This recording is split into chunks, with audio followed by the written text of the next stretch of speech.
Hey guys, it's Julie. I am sitting on my front porch right now. It is a beautiful afternoon in Tennessee, and I thought, you know what, I'm just going to sit out here and do the video and enjoy the weather. So that's where I am, kind of in front of my house right now, and I'm holding the camera up. So if my hand gets tired, I'm just going to have to stop talking because I can do a lot of things for the gospel, but having my hand get tired, I just can't do it. So anyway, I'm teasing.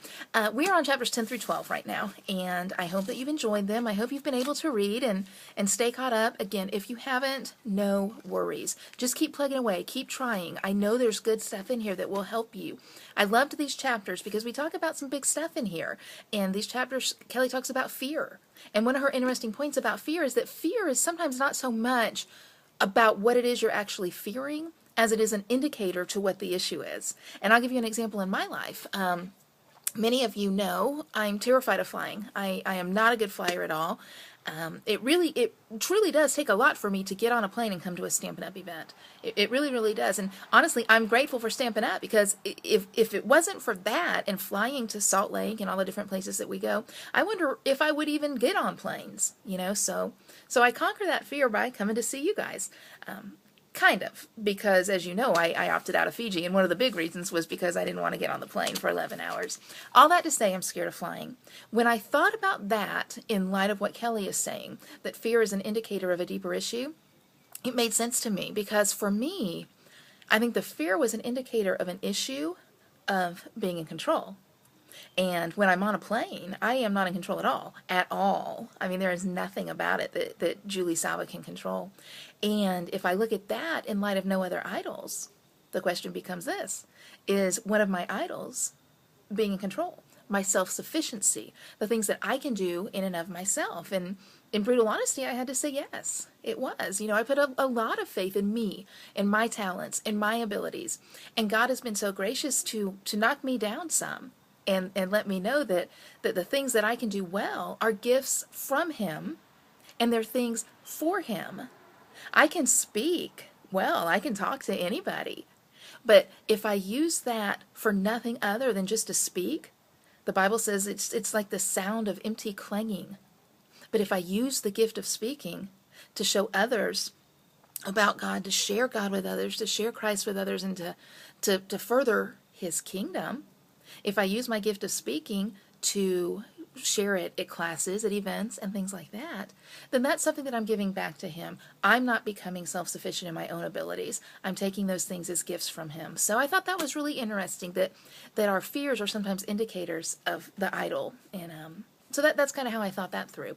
The other issue is trust. I asked you yesterday to tell me who you think God is. Give me one word to describe God. And oh my goodness, y'all, there were excellent words. And if you've missed that thread, go back and look at it. And at the time, I did not even remember that Kelly had asked that same question in her conversation with her mother, I think in chapter 11 or 12. But I think that's a really neat coincidence, because here's the thing. If we don't know who God is, how are we ever going to trust Him? If He's just some abstract concept that we believe in theory, how are we ever going to know where we can place our trust? If a random stranger walked up to you and said, hey, you know what? I'm a great person, and I want you to trust me. I know that you can.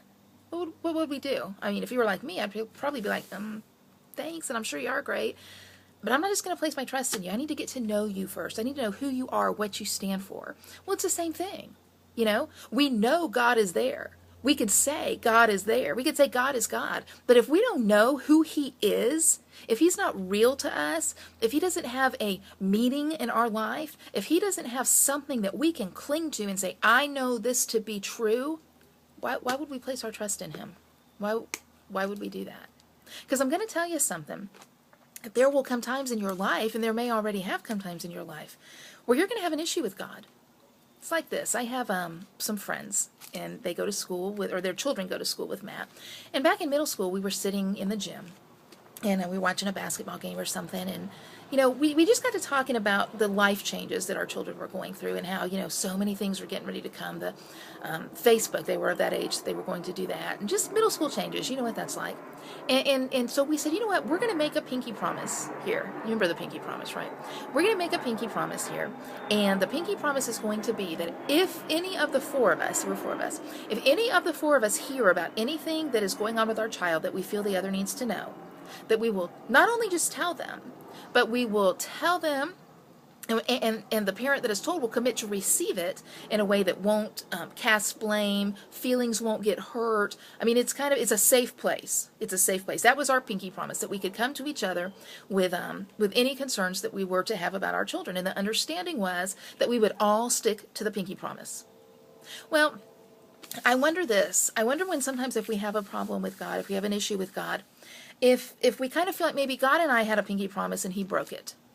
Now, this is what I'm saying with that. We think that we're going to do the good Christian stuff. We're going to be the good Christian girl. We're going to live in such a way that that will make God proud. You know, we're going to go to church. We're going to share God, worship God, honor God in our homes. We're going to step out and do a Bible study. We're even going to say, God, you know, I can have some hard things come in to my life. You know, we're okay with that, because if we don't ever have hard things come in, then we don't have any stories to share in Sunday school, obviously. So I'm being kind of sarcastic here. But we commit to doing things the way we think he wants it done. And then something really bad happens. Maybe your husband loses a job. Maybe there's an illness. Maybe something with your children. Maybe something really bad. And I wonder if you feel like, God, you broke the pinky promise.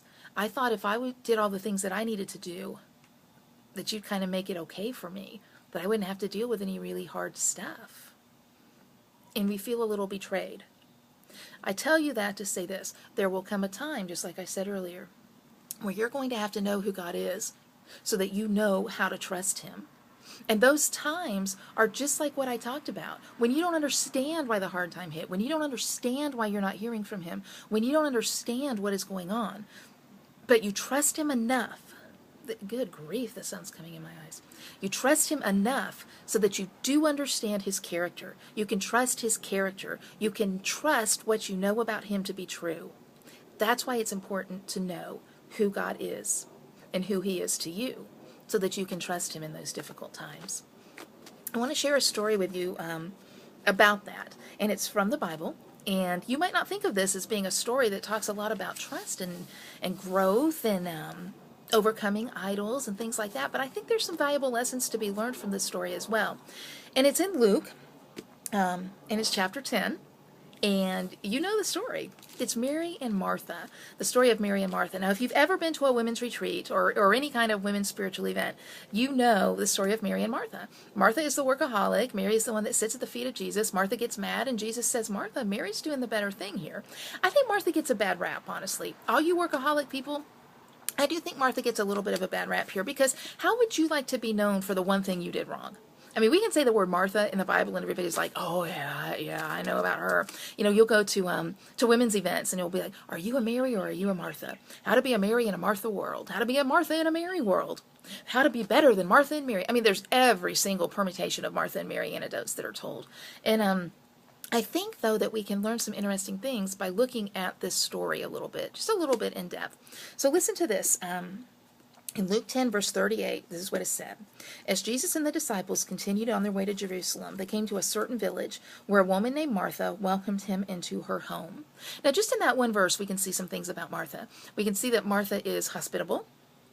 We can see that Martha probably has the gift of running a home pretty well. Because here's the thing. Martha would not have known that Jesus and the disciples were coming. So you need to think about this. Think about the time that your husband calls and says, hey, I'm bringing so-and-so home for dinner. Or goodness gracious, he calls and says, I'm bringing so-and-so's home for dinner. You know, and these things take you by surprise. Well, here's Martha and Jesus and his disciples. So we know a minimum of 13 people. And one of them is Jesus. I mean, let's just not forget that.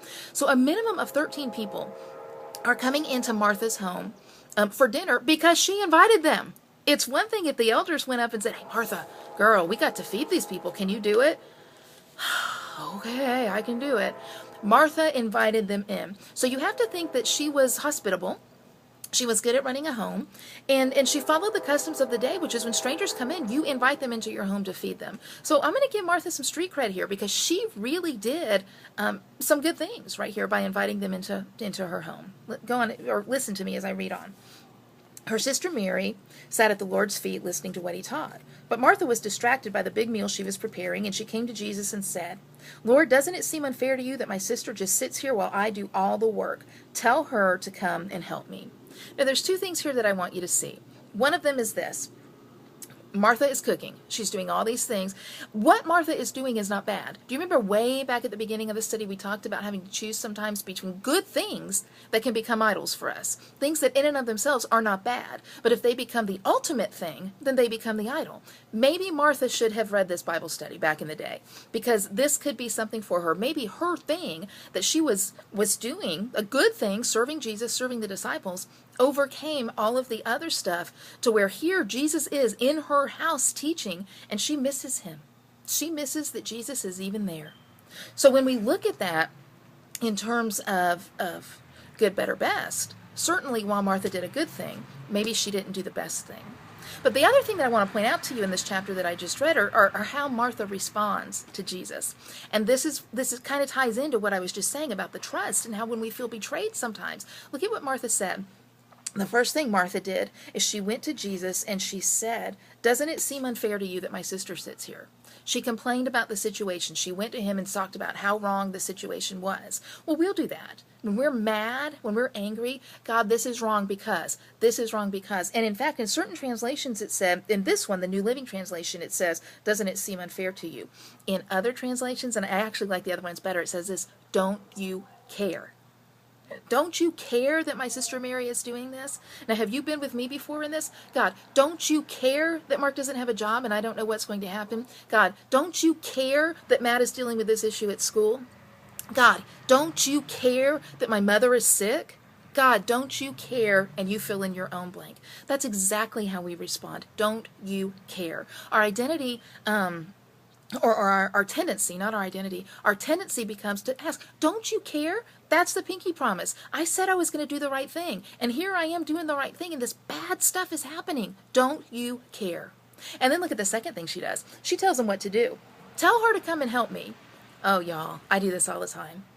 Jesus, don't you care that this is happening? Now, this is what you need to do to fix it. And I'll help you do it, and we'll be all good. Really, Jesus, I know you got big issues, so I'm here. I'm here for you to help you out. Don't you care? And this is how you fix it. Y'all, we could really be like Martha in this. Not so much because we're doing the busy work, but because of how we respond in times of anger, betrayal, frustration with God. Don't you care? And here's how you fix it. Look how Jesus responded to her. He said this, my dear Martha, you are worried and upset over all these details. There is only one thing worth being concerned about. Mary has discovered it, and it will not be taken away from her. What do you think that one thing is? There is only one thing to be concerned about. Y'all, I think that one thing is this. To know about your relationship with Jesus, to grow your relationship with Jesus. If Jesus is sitting at your home, man, I want to give him some good food. I want to make something good. I want to make him feel honored and special, but not at the expense of recognizing that Christ is in my house, that my relationship with him, that growing with him, that learning with him, that seeing what he wants from me, that learning who he is, so that in those hard times I can trust him, that's the most important thing. That's the most important thing. My relationship with Christ is the most important thing. So how does this tie into everything that we've been talking about? It ties into the trust chapter. If we know who he is, we can trust him. If we know who he is, it helps us fear less. Y'all, you know how many times we've been told in the Bible about fear. It's one of the most quoted things in the entire Bible. Do not fear, fear not, fear not, fear not. So if we know who he is, we can trust him more and we can fear less. If we know what we need to do, we can make more intelligent decisions dealing with good, with better, with best. And once those things happen, growth happens. And I want to prove that to you because in John, when the story is later told about Lazarus dying, and we know Lazarus is Mary and Martha's brother, when Jesus finally does go to the house after Lazarus is already dead, and we know Mary and Martha are mad about this, because we know that that they feel like if Jesus had come, that he wouldn't have died. When Jesus comes walking up, what happens is that Martha runs out of the house to him. Mary stays inside. Martha runs to him. The same Martha that was so worried about all the household chores, in a moment of deep agony, what does she do? She runs to Jesus. She runs to him because she knows that he's the Lord and that he can fix her situations. Y'all, don't you care? He absolutely cares. This is what I want you to do. His ways are better than our ways, guys. And run. Run to him. Run to him in those times that we have nothing else to do. Y'all, I'll see you next week. We're going to be reading chapters 13, 14, and 15. We're almost done. And I hope you have a fabulous night. I'll talk to you soon. Bye-bye.